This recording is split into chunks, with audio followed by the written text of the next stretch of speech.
Qu'est-ce qui vous empêche de mettre votre vie en ordre? Qu'est-ce qui empêche d'habitude les gens à mettre leur vie en ordre? 1, la honte des autres. Parce que notre ordre, il est possible que ça ne soit pas leur ordre à eux. Il est possible que notre ordre soit quelque chose qu'eux, ils appellent démodé. Est-ce que tu es prêt à être démodé? Oh oui.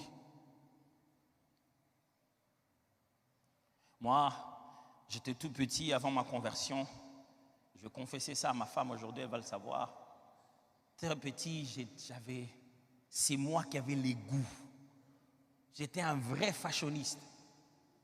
C'est-à-dire que j'allais des fois à l'école en noir-blanc et je revenais en rouge-blanc. C'est-à-dire que j'ai gardé ma culotte de gymnastique et j'ai mis mes catchs, donc je suis cool. Je me voyais dans ma tête, chérie, aujourd'hui c'est moi qui ai donné ça aux enfants. Il faut que tu le saches. Je l'avoue devant tout le monde. Et très jeune, quand j'ai donné ma vie au Seigneur Jésus, la première des choses que j'ai arrêté de faire, c'est paraître. Je vais dans ma garde-robe, je prends les choses qui respectent le code de la couleur et je les porte. Oh, je ne vous vise pas du tout. Je ne vise aucun standard pour qu'il soit... Non. Je ne veux pas ça. Quand je me suis converti, je commençais à aller à l'église. Et je l'ai rencontré ici, je l'ai raconté ici la dernière fois. À ce moment-là, le Seigneur n'avait pas permis qu'on ait trop de moyens. Ma mère est allée dans la friperie et elle a acheté des culottes des plages. À l'américaine, c'était gros comme ça, et il y avait le ponte ici et c'était bleu ciel. Je m'en souviens très bien, parce qu'on était devenus très amis. Et j'allais à l'église, je prenais ma chemise blanche où on avait les cuissons de notre école, j'enlevais juste les cuissons et je portais ça. Et comme chaussures, j'avais les babouches. Et puisque quand tu te laves avec du savon qui est prévu pour la lessive, tu te laves avec, après tu deviens tout blanc. Ça devient tout blanc comme ça là, sur tes jambes, on appelait ça quand on était petit géographie, parce que ça avait des formes comme de la géographie. Et on savait que pour fixer la géographie, il faut de l'huile de palme. C'est de mon époque, ils connaissent bien de quoi je parle. Tu vas en mettre suffisamment au point que tu brilles. Quand on dit loin d'huile ma tête, nous on oignait d'abord les jambes, c'est-à-dire, et ma journée déborde.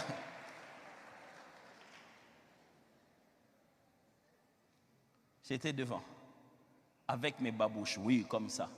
À la jeunesse, là où toutes les autres jeunes filles sont hautes sur des talons et les autres jeunes hommes sont bien enfilés. J'étais là, à mes mains levées dans la gloire. Frère, si tu as honte de gens pour changer, sache qu'ils ne te sauveront jamais. Tu sais quoi? Ils ont honte de te dire d'arrêter. Et toi, tu as honte d'arrêter. Qui perd? Ils voudraient te dire, toi aussi tu dois changer. Et ils ont honte de te le dire. Et toi, tu as honte de changer parce qu'ils risquent de voir que tu as changé. Deuxièmement, la procrastination. Oh, c'est cette habitude qui consiste à se dire, je le ferai demain. Procrastination. Mets ta vie en ordre aujourd'hui, pasteur. Dès que j'aurai l'argent de ce salaire de cette année, je vais donner à cette jeune fille-là, comme ça, elle et moi, c'est fini. Oh. Finis ça maintenant. Non mais pasteur, on risque... Pourquoi nous les hommes, on commet des bêtises et on ne veut pas en subir les conséquences? Ne reporte pas demain ton changement d'aujourd'hui. Pourquoi? Qu'est-ce qui nous empêche de mettre notre vie en ordre? La mauvaise compagnie. Oh, la Bible est claire là-dessus. La mauvaise compagnie corrompt les bonnes mœurs. Ceux qui sont avec toi sont comme toi. Pourquoi tu vas changer? Oh oui, poussins, pareil à l'aiglon, mais lorsqu'ils vont grandir, on se rend compte que l'un a des ailes pour voler plus haut. Mais il est tellement resté dans la basse-cour que personne ne lui a appris à voler. Quitte la basse-cour. Dieu t'a appelé pour la grandeur. Qu'est-ce qui nous empêche de mettre notre vie en ordre? L'esclavage du plaisir.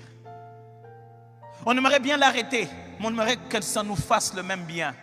La quête au plaisir n'a pas de fin. Le plaisir devient de plus en plus cher. Plus on a de l'argent, plus on a envie de se prendre, de se faire plaisir. Mais chaque fois qu'on se fait plaisir,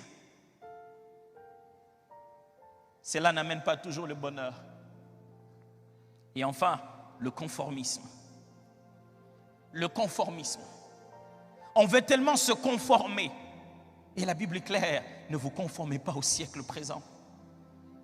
Ne les faites pas pour être dans l'alignement. Le christianisme, c'est être différent. Ce n'est pas être pareil. Mon temps est fini. Moi, je n'arrive pas à céder ce micro si je ne dois pas vous dire comment mettre sa vie en ordre. Comment? Je vous propose 6 choses. La première, reconnaître qu'on a tort. Frères, sœurs, vous avez tort. Oh oui, vous avez tort. Pasteur, celui qui avait commencé, c'est pourquoi on ne se parle plus. Tu as tort d'avoir des ennemis et de ne jamais parler à quelqu'un. Tu as tort. Mais pasteur, tu ne sais pas le mal qu'il m'a fait. Tu as tort. Celui qui ne croit pas qu'il a tort ne pense pas qu'il doit changer. Deuxième chose, reconnaître qu'on a besoin d'aide. Non, pasteur, moi-même je vais faire ça. Personne ne va savoir, je vais demander pardon aujourd'hui à Dieu. Demain, je ne vais plus refaire. Mais ça fait 5 ans que tu tentes ce cycle-là et tu n'arrives pas à le briser. Tu ne penses pas que tu as besoin d'aide? La Bible dit, confessez-vous les péchés les uns les autres. La meilleure façon d'avoir la victoire sur l'ennemi, c'est de briser le secret. C'est de briser le secret. Satan te fera croire. Je ne vais pas dire mes choses aux gens. Finalement, on va les raconter à tout le monde. Ne nous le dis pas. Après, tout le monde le saura. Ça sera sur Facebook. On le saura de la très très mauvaise manière. Non, les pasteurs, quand on leur raconte des choses, ils disent ça sur la chair. Depuis que tu viens ici, tu as entendu que je t'ai dit des choses de quelqu'un d'autre aussi. Quelqu'un qui s'est plaint ici, je le dis sur la chair. Il y a suffisamment de choses qui sont dites dans la Bible qui ressemblent à la vie de tout le monde. Je n'ai pas besoin de prendre la tienne. Ce qui est ici ressemble déjà à la tienne.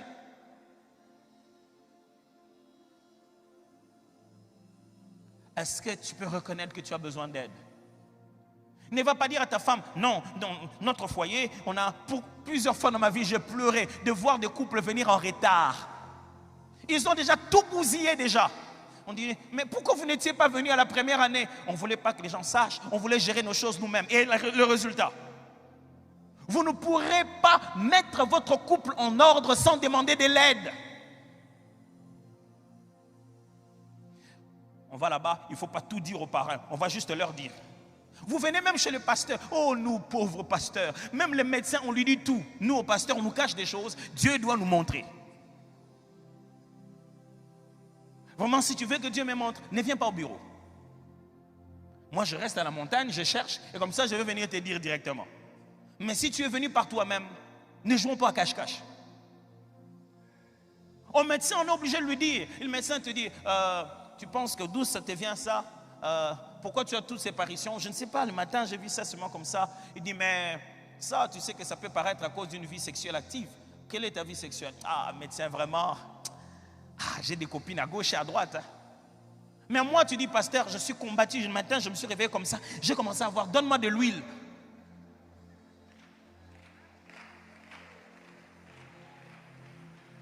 Comme ça, tu te dis, si tu me caches ça, ça va quand même faire l'effet qu'il faut.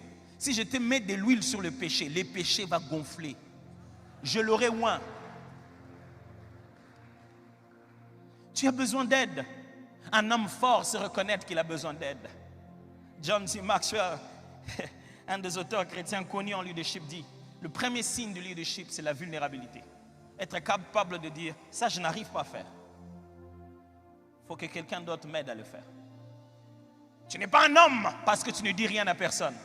Mais parce que tu t'arrêtes et tu te dis, aidez-moi dans ça. 3. Reconnaître sa responsabilité.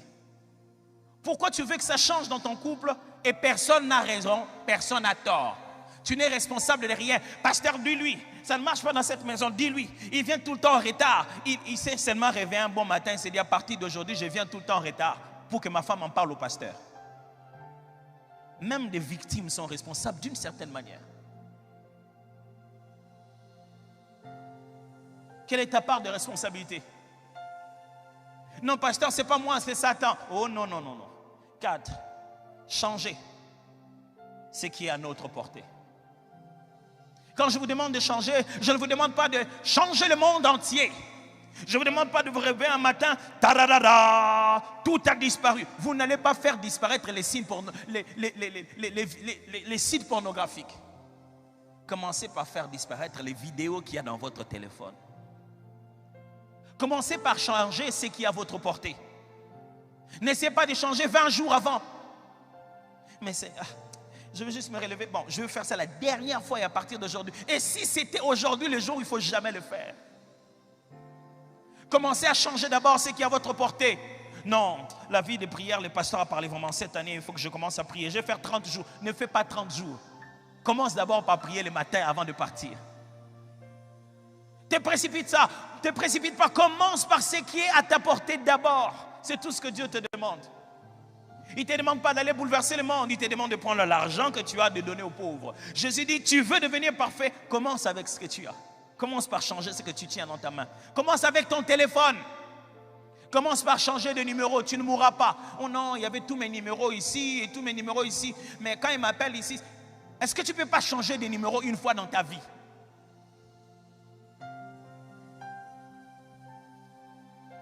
Qu'est-ce qu'il faut faire d'autre? C'est détacher de ce qui nous fragilise.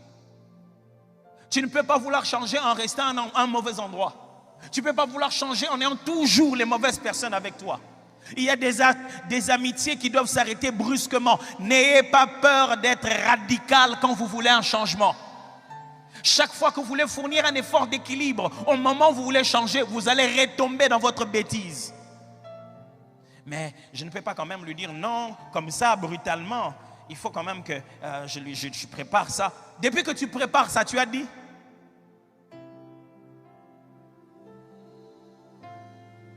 Enfin,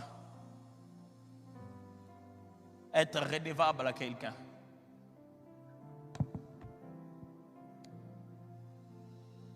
Vous voulez devenir bon et changer dans la vie? Ne cherchez pas Dieu seulement au ciel. Cherchez un frère. Oh, pas un pasteur nécessairement, mais un enfant de Dieu, un frère à qui vous avez confiance, une sœur en qui vous avez confiance. Devenez redevable. Cherchez un conseiller ici, un pasteur, un responsable dans le département. Dites-lui d'où vous venez. Dites-lui ce que vous étiez et qu'est-ce que vous voulez devenir. Et donnez-lui le droit de vous rappeler cela. De te dire comment ça va. Est-ce que tu as vaincu? Pas le droit de venir te condamner, le droit de venir t'aider. Si tu n'es pas redevable, si personne ne peut te poser des questions intimes dans ta vie, tu seras hypocrite.